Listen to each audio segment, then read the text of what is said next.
My name is Alan, and welcome to the Sound Speeds Podcast, episode 5. We're still in October, and surprisingly, our weekends are going away really fast. I mean, we're already 2 of our 4 weekends down, so let's not waste any time here. It is Saturday, October 12th, 2019. Let's get into it. Amazon Impulse Buys. As a boom operator, I'm the only job on set that requires me to look to the side to do my job. Well, at least the part during the takes. Let me explain in case you're not that familiar with the concept. I don't hold the pole directly out from my forehead like a unicorn, nor do I hold it out from my chest or stomach or anything to that nature. No, what I do is I look at the person I'm booming, that direction, let's say, and I hold the pole up. If I have to go over my head, I will, but if not, I try to brace it against my core or against just using the muscles to hold it up. But that puts a hand in my way. And if it goes up at all, then it's going to be an arm in front of my way. And I need both eyes in order to see the actor, in order to get proper depth perception, because I have a pole that's out there in physical space. And I'm usually looking into a light so that microphone is silhouetted. And so in order for me to do my job effectively, I need both eyes on my subject. So I need to do something with my arms. I'm either going to be able to go forward with it or backwards with it, or hopefully down with it. And obviously down with it is the best. But if I have to go forward, usually that means I have to crank my neck backwards just a little bit. And if I go backwards with it, I have to go forward with my neck just a little bit to see around it. That's if I have to go up at all. Now, the reason I'm pointing this out is because I have to look to the side quite a bit. And during long takes, I've been guilty of it, even though it's a very, very bad habit to get into, of resting the boom right there on top of your headband. Now, that is very, very unrecommended. And the reason why is because over the course of time, what you're doing is decompressing your spine, putting a lot of pressure right there on your neck. And what's behind the neck, or what's in the neck? Your spine, which you need in order to function. And so one of the things I have done over the course of time is try to find ways of, first of all, I don't do that anymore unless I'm just putting it there to reposition something or something like that. It almost never touches my head anymore. But when it does, there's a very valid reason.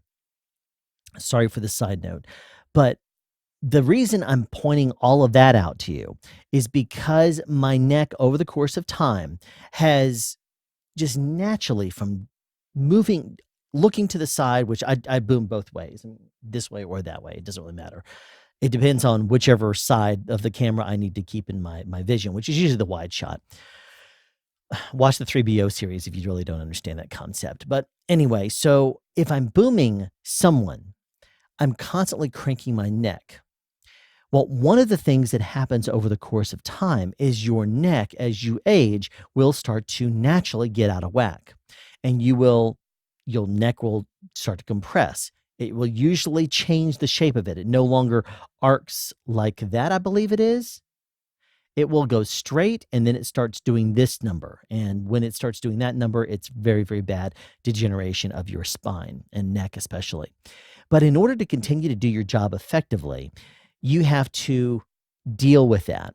One of the ways I have found to deal with that is by getting one of these little doodads here. This is a little thing that it's like a balloon, and it goes around your neck, and it's not comfortable, I might add, because if you notice, my neck is very small. I actually naturally have a wider build, and even when I've been around 200 pounds, which I'm not right now, I'm quite a bit more. But even when I've been around 200 pounds in the past, I have still not, my neck just doesn't naturally, expand and get longer just because I'm losing weight. But what ends up happening over the course of time is my neck is getting smaller and smaller and smaller. Now, a few years ago for Halloween, I wore my Darth Vader costume, which is a screen accurate, made from the molds that Darth Vader's that made Darth Vader's costume, and it is really awesome. It's actually I'll put a picture right there. I take Halloween very seriously, and my family does too. So anyway, I wore my Halloween costume, and I realized that between the chest plate and the helmet, my neck was actually a little bit tight. It was a little hard to move my head around, because the helmet was jamming into the chest piece, mainly because the helmet sticks out to cover the neck.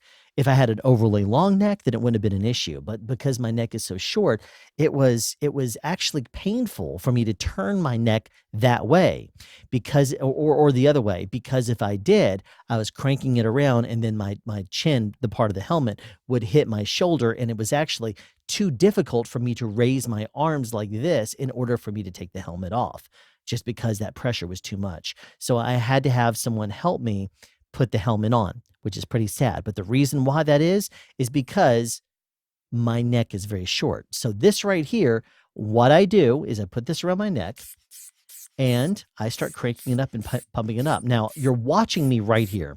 Keep an eye. I've never done this, but I'm going to try to sit very still. And what I would like you to do is keep an eye on the top of my head and tell me in the comments below if you think my neck is actually expanding up. Because what it's doing is it's putting even pressure all the way around, and it starts to put pressure on the back of my head. And then it starts putting pressure around my jaw. Because as it expands, what it's doing is it's pushing it up higher and higher. The headphones always end up going because naturally the headphones are I always end up having to put it this direction whenever I put this thing on, which I do when I'm editing or if I'm browsing the internet for a long period of time. And usually I try to only have it on for about 10, or not 10, probably closer to 15 or 20 minutes, let the truth be known. And because it is jamming on my jaw, it is limiting the amount of talking I can do. So even if it is not expanding my neck visually, I feel it. And what it's doing is if I relax, I feel it naturally starting to push my neck more vertically, so it is not quite as decompressed. Usually I try to do this before I go to bed. So if I can do that, just relax.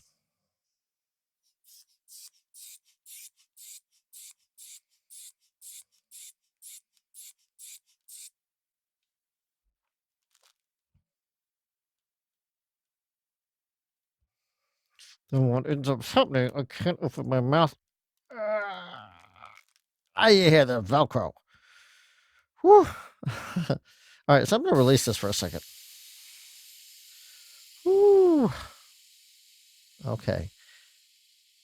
So doing this on camera is not the best idea to demonstrate it, but it at least gives you an idea of how it works. It looks uncomfortable, and it honestly is. But if I do it where I sit up straight and I look at my computer and I'm straight on and I don't really have anything going on, I'll usually put in earbuds, let the truth be known, or I'll put on the if I'm doing something around the house, then I'll have to stop what I'm doing, of course, but I'll put on earbuds if I really need to, and I will do that in order to avoid these from crawling way up onto my forehead.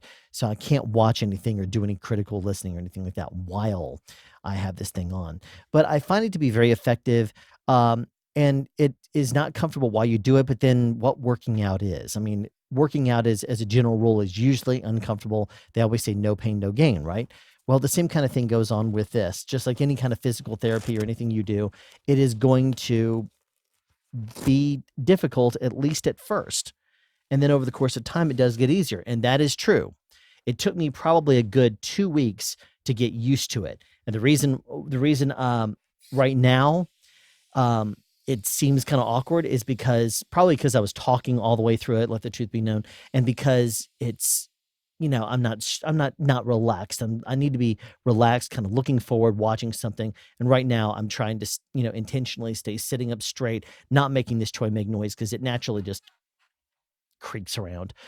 And I'm trying to, at least talk my way through it. So this is at least a great thing for you to consider getting if you, like me, have a shorter neck or you feel the decompression that happens on your neck over the course of time. Using something like this right before you go to bed can be something that helps your neck to stretch out and it helps it to actually feel better. Now, remember, for the first few days, you're going to feel it. Your neck is going to be sore. But when you start to turn your neck more and more after using it for only 10 or 15 minutes a day, which now I'm up to about 15 or 20, then you'll find that it gets easier and it doesn't hurt as much anymore. Like I said, it looks awkward and I couldn't even open my mouth, but it honestly isn't that bad anymore as long as I don't try to talk or something like that. So I put links down in the description if you'd like to check it out. And if you have a short neck or you feel the decompression on your spine over the course of the day, it might be something to check out. Something sound. One of the questions I occasionally get is, why don't you do more headphone reviews? I mean, I have my Audio-Technica ATH M50X headphones on right now, and that was my very first review I did on sound speeds. But after reaching out to Audio-Technica and asking if I could review this particular pair of headphones because I like the way they sound, and asked that they send it to me to evaluate, because that was one of my plans, is I was going to get down to the nitty-gritty and really figure out what pair of headphones boom operators need. But Audio-Technica, because the reputation of this pair of headphones, I said I want to start there. And I was fully intending to reach out to Sennheiser, because I have contacts at all these different companies, and try to get some, Bear Dynamics and a whole bunch of different brands of headphones to try out. And one of the things I came to realize very quickly when I did the review of these headphones is that headphone reviews are not really accurate if you watch them online. Let me explain why. In order for me to share a listening experience with you, we have to have a level playing field. If I review this microphone, the SM7B, and I want to, for example, tell you this is the way it sounds without the windscreen on it, or I put the windscreen on it and say this is how it sounds, and I'm trying to convince you that it sounds better without the windscreen, then I would need to A/B that, and you would need to listen to that. It doesn't matter what you listen on, you will hopefully be able to hear it if there's any kind of good headphones that you're wearing while you watch this show. Or perhaps you're listening on speakers. And if that's the case, you're hopefully listening on good speakers and not just on your phone that you're, listening to while you're in the bathroom. That would be really, really bad and creepy, let the truth be known. But with headphones, there is no way to level the playing field because you cannot hear what I am hearing. If I am, for example, reviewing these headphones right here, and you're listening on your cell phone audio in the bathroom, then it's going to sound totally different than it would be if you were listening with headphones to Sony MDR7506 headphones, or if you were listening in a recording studio. Wherever you listen, you are listening to headphones or whatever listening mechanism you're listening to, and it is going to affect the sound and color it a certain way. So even if I say, this is how the microphone sounds, that are plugged into the little ear things that you put the headphones on, or I put my own microphones inside the headphones, or I put one in there and then close it around, whatever I do, it is not going to accurately portray through YouTube what that sounds like because you are not able to adjust for the coloration of your own headphones. So if I'm listening to the Sony MDR 7506s and I am expecting it to sound like the Audio-Technica M50X headphones because I do some processing, what if the processing that I did doesn't sound proper on a studio pair of monitors? Or what if it doesn't sound proper or give an accurate representation to your cell phone? Well, that's entirely accurate because there is no way to do it. Now, I realized that when I did these headphones because I intended to review quite a few, but it didn't work out for me. Because when I got down to it, I thought about it and I said, really, the only thing I can do is put these headphones on, listen deeply with it turned up kind of on the loud side, and really give an impression of how it sounds to my ears. And I was like, hearing me talk about the way that it sounds is like, okay, so he says that it's crystal clear. It's very clear. It's very detailed. Okay. And he says, listen to the rich bass. Okay. I mean, if you're not hearing it, there's nothing I can do to make the earbuds that you got along with your cell phone or at the dollar store. I cannot do anything to make you share that experience with me and to hear what I'm hearing just because I do some sound voodoo through YouTube. Doesn't work that way. So please, as you watch reviews online, it doesn't matter who it is, but I see a lot of reviews online of people that do just that. They try to compensate for the coloration of the headphones and say, this is what it should sound like. But let the truth be known, there is no accurate way to do it because your audience is not consistent. If everybody watched your video with one pair of headphones, then perhaps it might work that way, but it doesn't work that way in reality. It is extremely difficult to make something sound the same way collectively over different headphones. As a matter of fact, there is no way. And it's not just me saying my ability or somebody else's ability isn't there. There is no way to do it, especially through a medium like YouTube. So If you're curious, that's also the reason why I discontinued the sonic testing series, because not only were the microphones different, but people heard things differently through the different listening apparatuses, and the coloration changes that I did trying to equal the level of the playing field did not work the way I wanted it to. So I canceled that and removed all the videos. So they don't exist from YouTube anymore. So hopefully this has been some sort of useful information to you. Take any headphone reviews you see online with a grain of salt. Opinionated much? One of the biggest pet peeves I have are people that shoot vertical videos. To me, this is illogical in every possible way, and let me explain why. Obviously, if you're taking a picture, fine. Vertical is acceptable because you could be putting it on your wall or uploading it to social media and using it as more of a headshot. That's fine. But videos have never been horizontal until Instagram TV. And if you want to know why SoundSpeeds is never going to be on IGTV unless you pirate it and upload it yourself, I'll show you why in that video right there. But here's the thing. Your eyes are horizontally aligned, and you only look above and below, maybe 10% above and below on a given, day. And I mean, granted, you can look way up if you're looking into the sky or look way down if you're tying a shoe. But you don't typically do that just on general principle. Most of what you look at is along a horizontal plane and, plus or minus 10% up or down. Like if I'm looking at one person here and I'm talking to another person here, that person is not floating in the air over the other person. Otherwise, I would maybe have to shoot a vertical video in order to get them. Now, I get it. Sometimes it is easier to hold your hand this way and take a video. That's fine. Here's what I think should happen automatically by default per the manufacturers. Cell phones have now gotten to the point where the horizontal aspect ratio is 4K.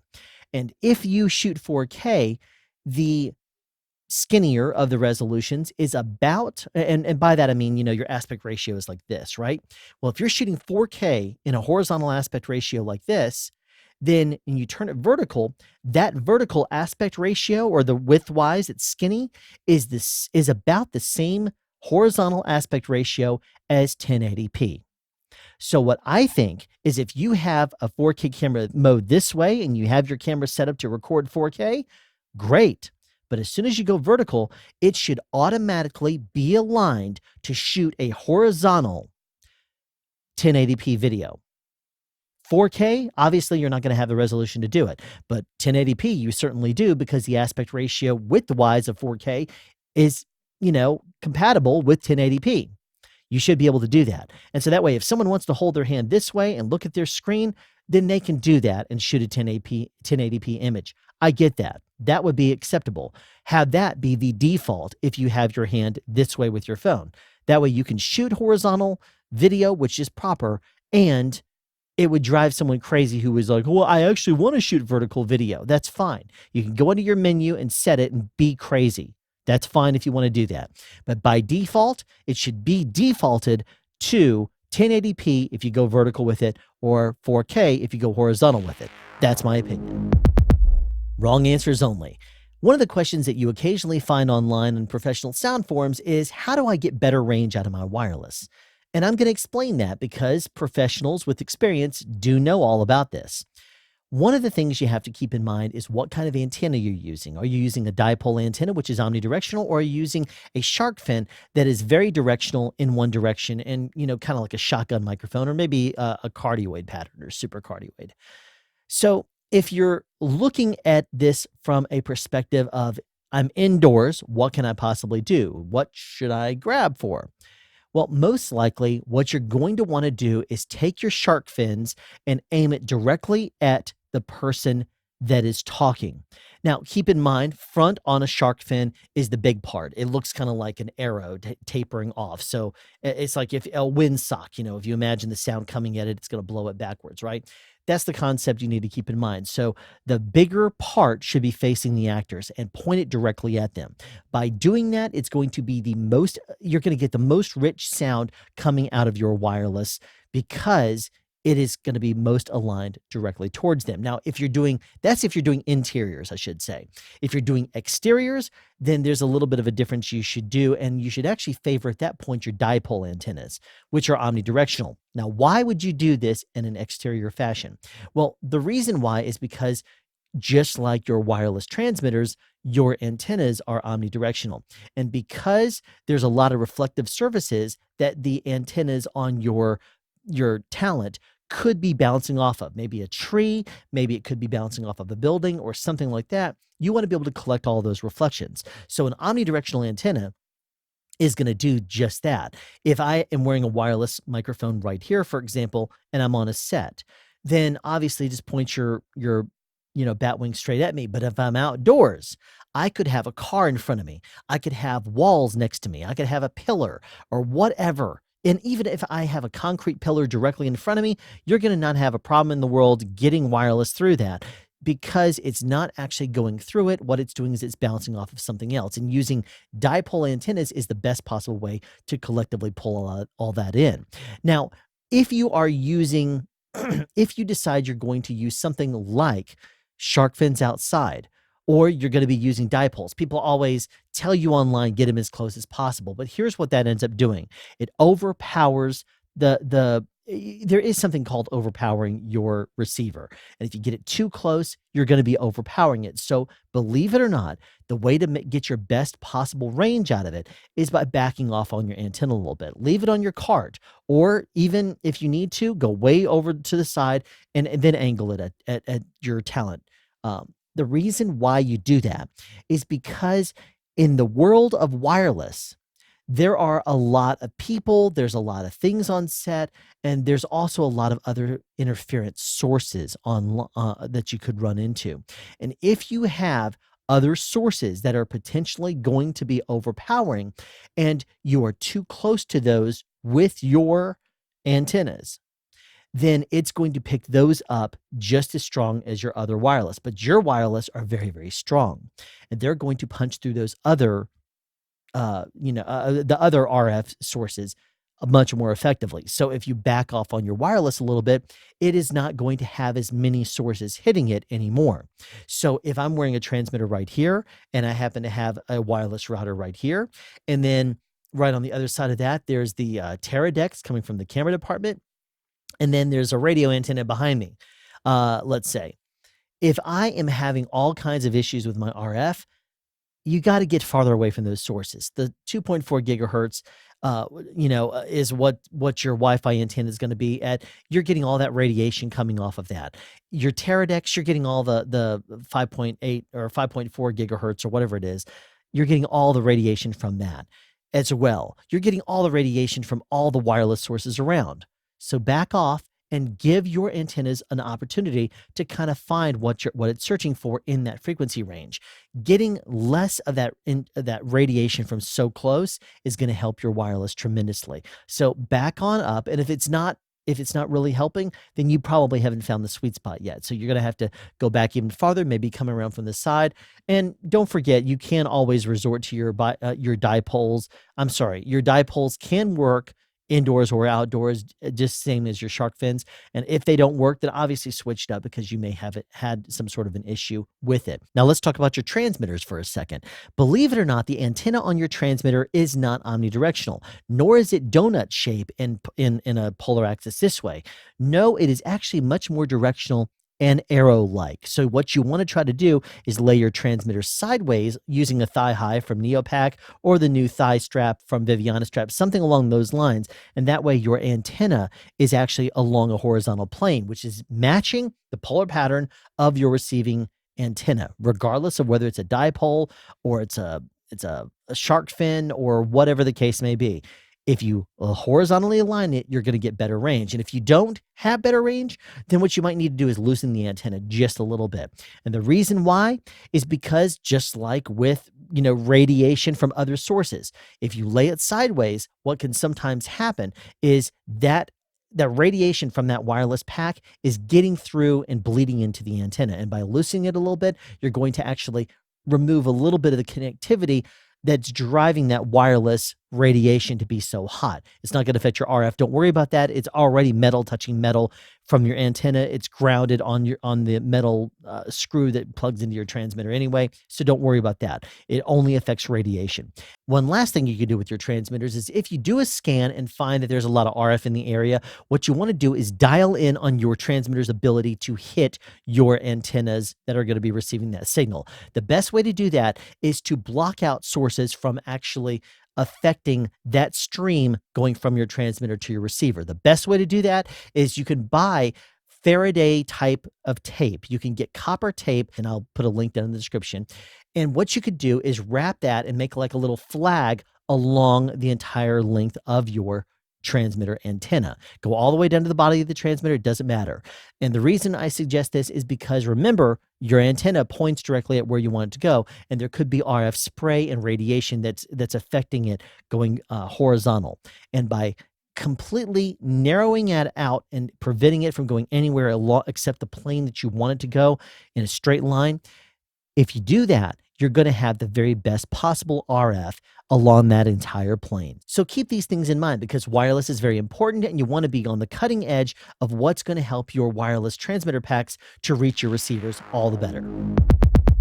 Story time.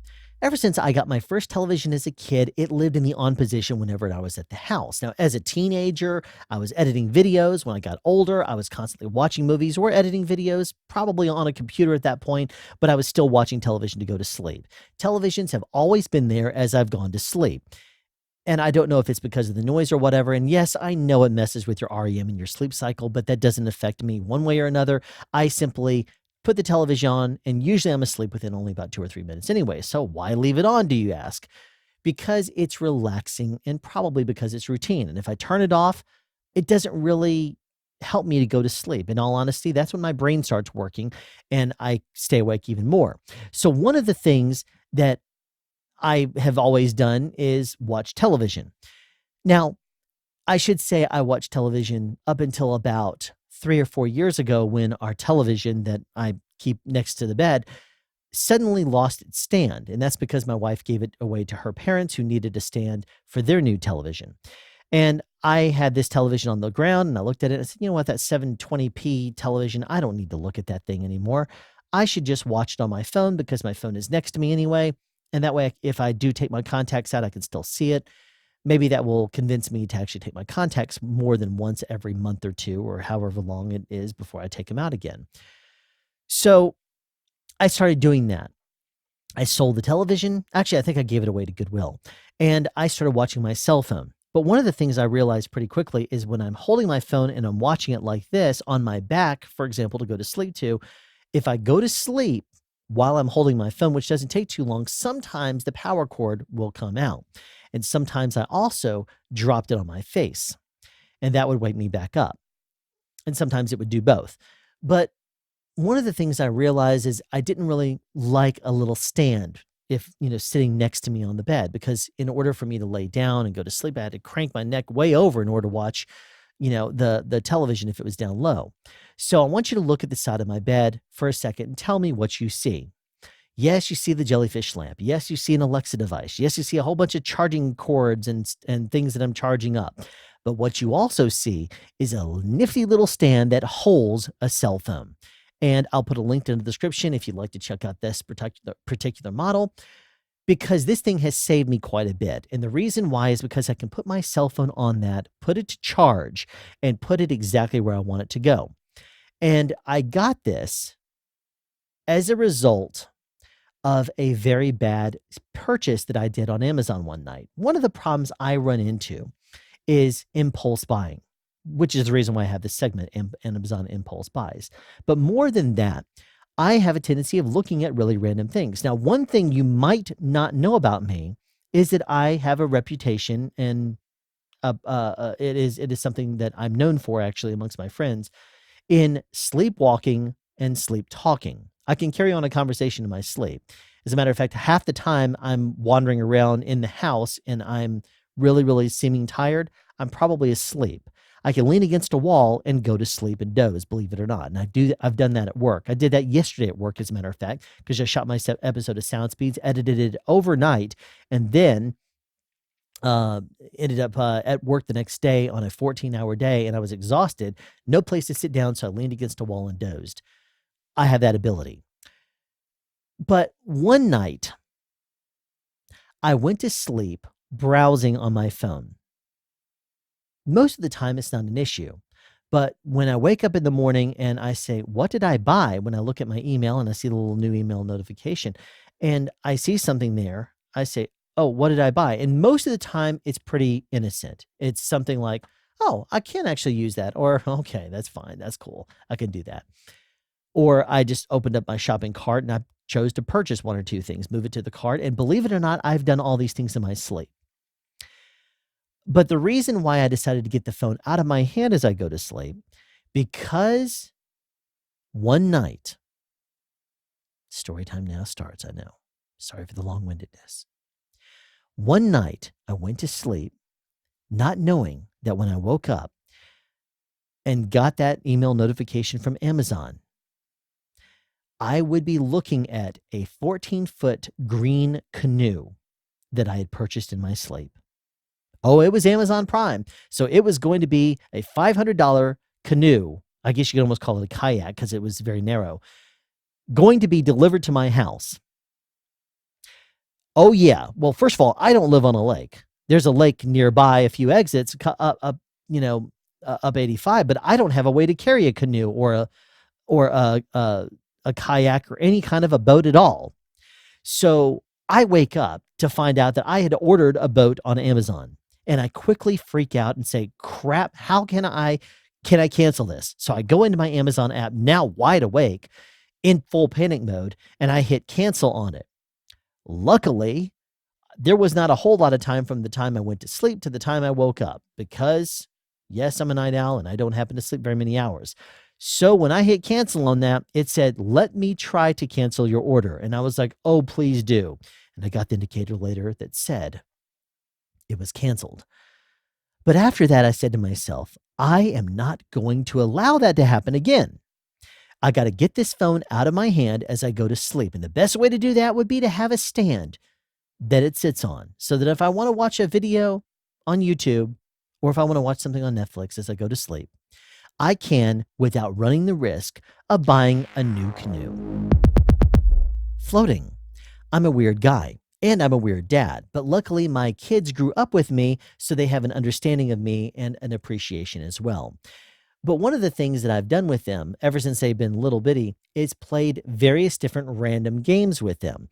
So for this video, I thought I would explain one of my newer games that I enjoy playing with them that is obviously a learning thing and it's related to sound, and I call it Find the Transmitter.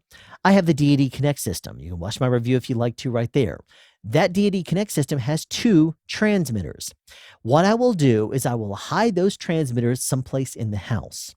And then I will take the BPTX receiver, plug headphones into that, and you have one transmitter in one ear, one transmitter in the other. And then what I will do is I will hand the BPTX to my daughter and tell them whoever happens to be wearing the headphones to find the transmitters. Usually I'll start with one and then we'll work up to two if we really want to have fun, because sometimes that can mess up your ears because you hear in one ear one transmitter and the other ear in the other transmitter. And if you're too close or too far away, it can throw things off a little bit. And so here's what ends up happening. They start to wander through the house, and I've taught them to listen, or if they want to find out if it's really close or far away, to give one clap and to hear the delay. Because if it is closer, there's going to be less of a delay. If it's farther away, there's going to be more of a delay. And there's also it's going to be a farther distance away. So what my kids have now developed the ability to do fairly quickly is to dial in on how far away it is. Is it upstairs? Is it downstairs? Is it in a closet? Is it wherever? Because a lav is going to sound different if it's muffled, obviously, because you start to lose the high and the air frequencies, right? So if it's covered up with something, you're going to hear it. If the lav is out in nature, or not nature, but even if it is outside, you're going to hear the nature part, the crickets or the tree frogs or whatever. You're going to hear that. And therefore you will be able to dial in on exactly where it is by listening to it and hearing that delay and hearing your footsteps or your You could add more difficulty to it by saying you're not allowed to clap. You're just allowed to walk, and you cannot say anything. You just have to listen. You can add difficulty degrees if you want to. Add it by putting it inside of something and really throw it off acoustically by putting it inside of a cup or something. But by doing this, you're training yourself. If you decide to play this with your kids, you're training them to hear where your transmitters are. Sound utilities sometimes have to hunt things down on set. And if you're ever saying to your actor or to your utility, go to that actor and fix your lav, and you want them to be able to hear that lav, and you bring it up on a pre-fade listen, PFL, and that way they can try to find the actor if they're not able to find the actor otherwise. Then if you bring it up, they can hear spatially who that person's talking to. They can do a clap and they can dial in on exactly where that person is. So if you have to do a quick adjustment and you're like, are they in the building or are they outside the building? Because the person walks in and this one door is closed off and you can't access the building except through this one thing. But is the actor inside? Is the actor outside? Where are they real quick? Because they're rolling in 20 seconds. That's one of the tricks you can use with your utility is bringing it up on a PFL, ideally. I mean, obviously, if you bring up the level, then, hopefully they're not talking privately at all because you're between takes. But this is one of the little games that I played with my daughters, and you can also, I guess, do this as a realistic thing with your utilities. So I guess you could say that I'm training my daughters to be sound utilities with our fun game called Find the Transmitter. So there you have it. Yet another episode of the SoundSpeeds podcast in the can. And again, with a naked SM7B. And I got to be careful to say naked and not naked because naked is without covering and naked is without covering and up to something. If you would like to submit a question for one of the segments or submit a voiceover submission for the outro, then please send them to soundspeedspodcast@yahoo.com. And if you would like to check out any of the products that I have showcased or talked about in this video, then I have a bunch of affiliate links down below, and that helps support the channel here and on SoundSpeed. So thank you again for listening, and I will see you next week. If you'd like to ask a question for the Wrong Answers Only segment or submit a suggestion for the floating segment, then send an email to soundspeedspodcast@yahoo.com. If you'd like to showcase your voiceover talents by saying this outro, make sure it sounds good, doesn't exceed 20 seconds, and send it to the same email. Hit subscribe for more content both here and on SoundSpeeds.